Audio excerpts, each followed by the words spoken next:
In this video, we are taking you on a journey back in time to explore the streets of a reconstructed small industrial town in Western England during the late 19th century. Britain was the most influential country in the world. However, they slowly started to feel the pressure, and military, political and economic power started to be overtaken by other nations. By visiting this place, you can see how technological advances in industry were changing people's lives. However, not all of these changes were positive. Conditions in factories and coal mines in particular were dangerous and difficult.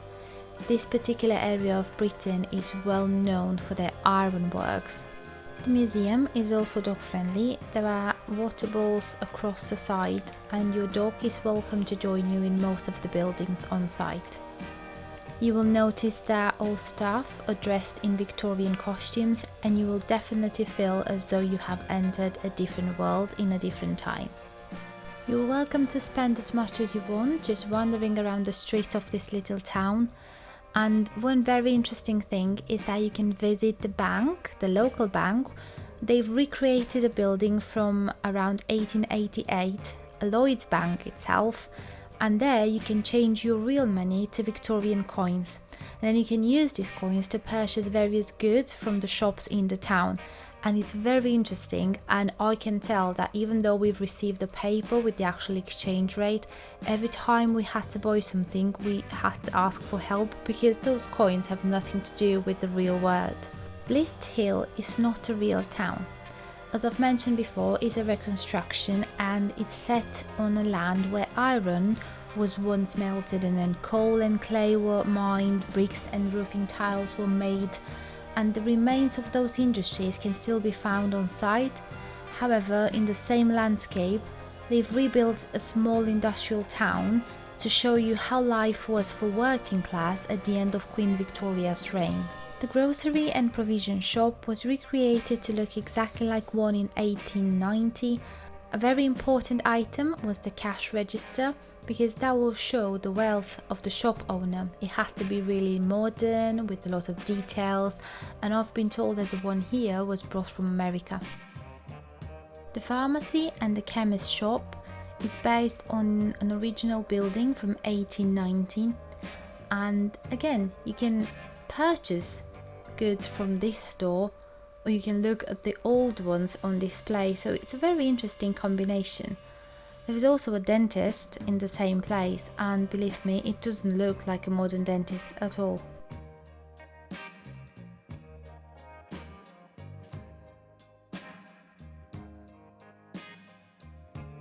The New Inn public house is where people used to gather to have a bit of free time and relax after work, and I will leave on the screen some rhymes that people used to sing during lunchtime, and even now if you stop to actually get something at the pub, you can join in and sing these songs.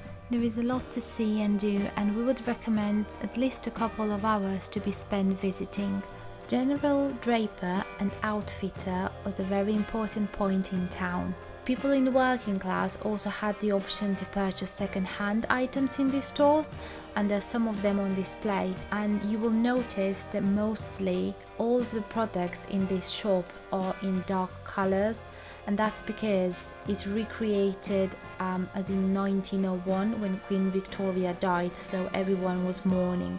The post office is an invented building based on the looks at 1840, and again you can use your coins to purchase various postcards, books and even newspapers from this post office. In the late 19th century, people used to read books for information and pleasure. However, they've really started to enjoy the access to newspapers because it provided them with the latest news, gossip and tales of terrible accidents and natural disasters, and somehow this kept them entertained in a way or another.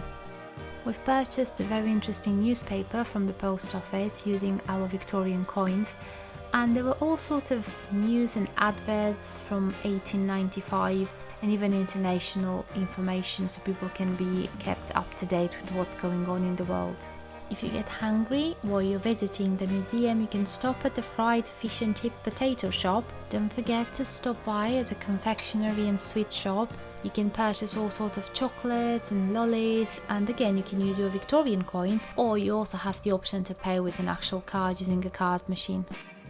Back then, people used to work very long hours, and there was always a fear of being laid off or becoming unable to work because of an injury, of illness.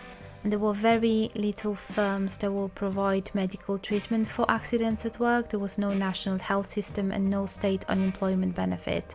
Because no town is complete without a bakery, there is one on site that you can try. They have a variety of products available, but they're not all available during the entire day, so you need to check the timings. We've managed to purchase a fruit loaf with a few pennies, so again, it's a very interesting experience.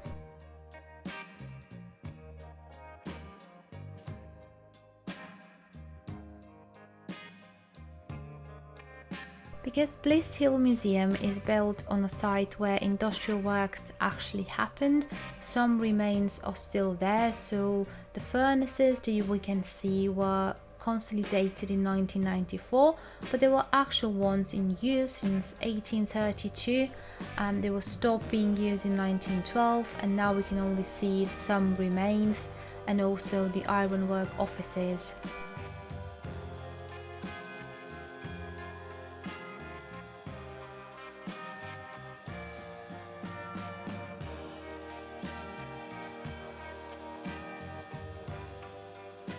During Victorian times, children were unfortunately used extensively to work. They were cheap to employ, and with the Industrial Revolution, because of their small hands, they were used quite a lot in factories because they were able to effectively operate all the machinery.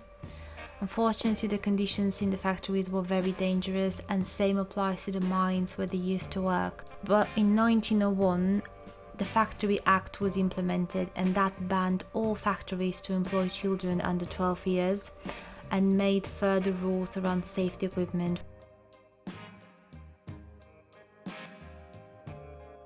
In one of the buildings we came across the Spry, which is a massive boat originating from 1894.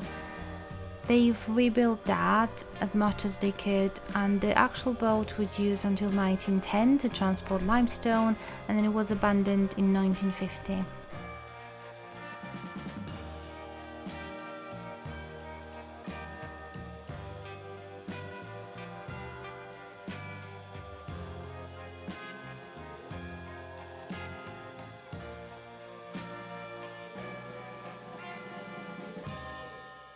The school on site is rebuilt brick by brick. It's based on a building from 1881. They've brought all the bricks on site, they were all numbered, and they've rebuilt it exactly the way it used to look back then. The school used to be compulsory only for children between 5 and 10. Later they've raised the age limit to 12 years old. And it was very important for children to learn how to read and write and do some calculations, because they had a better chance of securing a better job, such as working for the bank or in the pharmacy. The museum is part of the Iron Bridge Gorge Museum Trust, part of the UNESCO World Heritage Site Iron Bridge Gorge. There are several sites and museums to be visited in the area, and you can opt purchasing an annual pass which allows you entry to all for as many times as you want during 1 year, or you can buy an individual ticket for each museum or activity.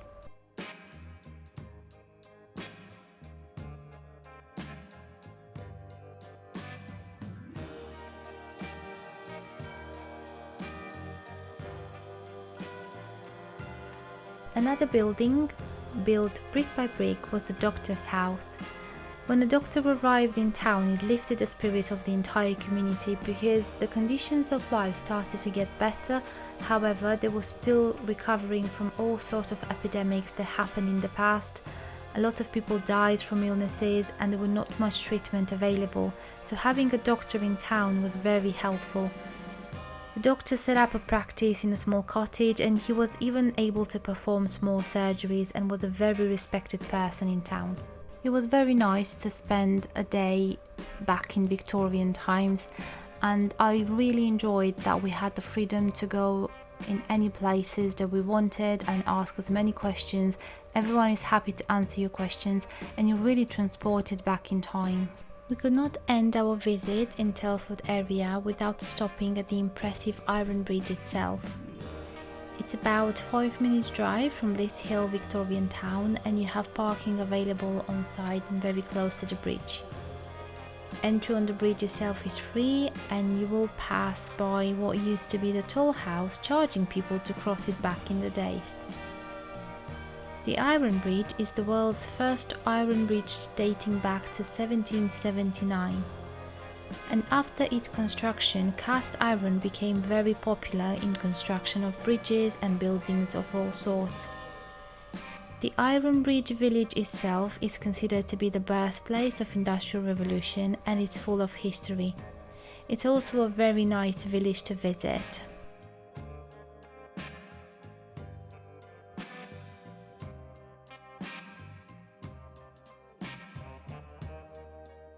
We hope you've enjoyed travelling back in time with us and visiting a Victorian time and understanding how people from working class used to live and work.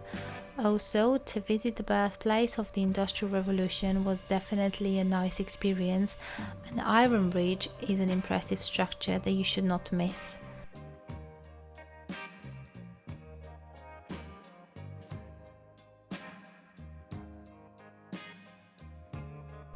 Stay close if you want to see more of our adventures and recommendations from the UK, and not only.